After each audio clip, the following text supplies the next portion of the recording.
नमस्कार। आपने देखना शुरू कर दिया है भोजपुरिया दस्तक और आपके कैमरे के सामने यह सबसे खूबसूरत दृश्य है एक झरने के।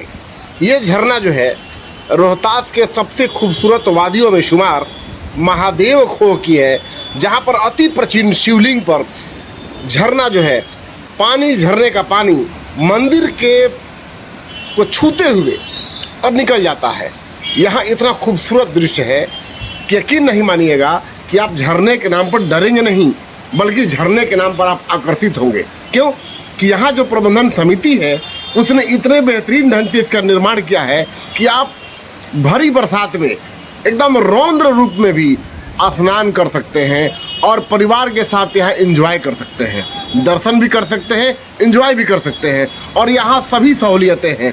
यहाँ शेड बनाए गए हैं, आपके लिए रुकने के लिए शेड बनाए गए हैं। बहुत कम रोहतास में ऐसे स्थल हैं जहाँ पर दर्शनार्थियों के लिए रुकने, खाने पीने और बिजली की व्यवस्था की गई है। यकीन मानिएगा यहाँ पर बिजली का तार नहीं गया है, लेकिन बिजली रोशन है, इसलिए कि सोलर लगा है।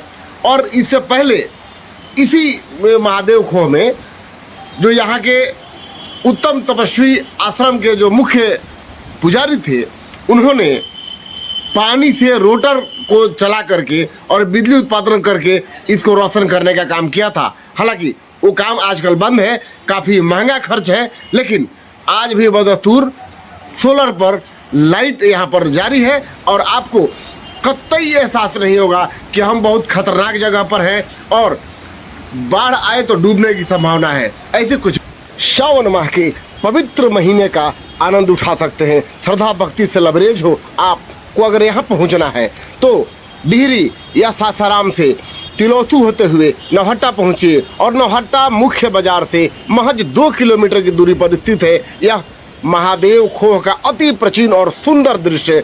आप आइए और सुनिए, मैं सुनाता हूँ वहाँ के जो मुख्य पुजारी हैं उनसे हुई बातचीत। देखिए भोजपुरिया दस्तक पर। इस महादेव खोह में जहाँ पर हम लोग अभी मौजूद हैं, आप यहाँ के पुजारी हैं? जी नहीं, हम यहाँ के संचालक हैं। संचालक? हम ही यहाँ का कार्यभार सब देखभाल कर रहे हैं। अच्छा, तो यहाँ की खासियत क्या है? महादेव खोह किस रूप में प्रसिद्ध है और क्यों यहाँ लोग आते हैं? यहाँ पर भगवान भोलेनाथ का बहुत प्राचीन शिव का मंदिर है और यहाँ पर अक्सर लोग मतलब अधिकांश लोग यहाँ दर्शन करने के लिए आते हैं, पूजन करने के लिए आते हैं। और अति प्राचीन मतलब धारा बहती है झरना की और इसलिए जो है यहाँ पर लोग अधिकांश लोग आते हैं कि भगवान भोलेनाथ को स्नान ध्यान करके अपना जल वल चढ़ाएं, पूजा पाठ करें, अपना जो भी मनोकामना है, मनोकामना अगर पूर्ण होता है तो फिर दोबारा से भी लोग बनाएं। यहाँ कब लोग ज़्यादा मात्रा में आते हैं? यहाँ पर अधिकांश लोग आपका सावन में अधिकांश लोग आते हैं, क्योंकि अब जो है दुनिया जनरेशन थोड़ा बदल रहा है तो लोग थोड़ा घूमने का भी ज़्यादा मनसा रखते हैं ना, तो इसलिए यहाँ झरना में स्नान करने के लिए अधिकांश लोग मेले का आनंद लेने के लिए आते हैं, क्योंकि यहाँ पर सावन में 40 दिन का मेला लगता है। अच्छा, सावन में यहाँ 40 दिन का? सावन में 40 दिन का मेला लगता है। सावन में 30 दिन का मेला लगता है? नहीं, यहाँ पर मतलब 10 दिन बाद तक लोग अधिकांश जाना आना करते हैं। 10 दिन बाद तक चलते रहता है। और उसके बाद जो है महाशिवरात्रि में मतलब आश्रम का जो है सबसे बड़ा कार्यक्रम जो है महाशिवरात्रि में होता है, जो 2 दिन का होता है, 1.5 दिन का होता है।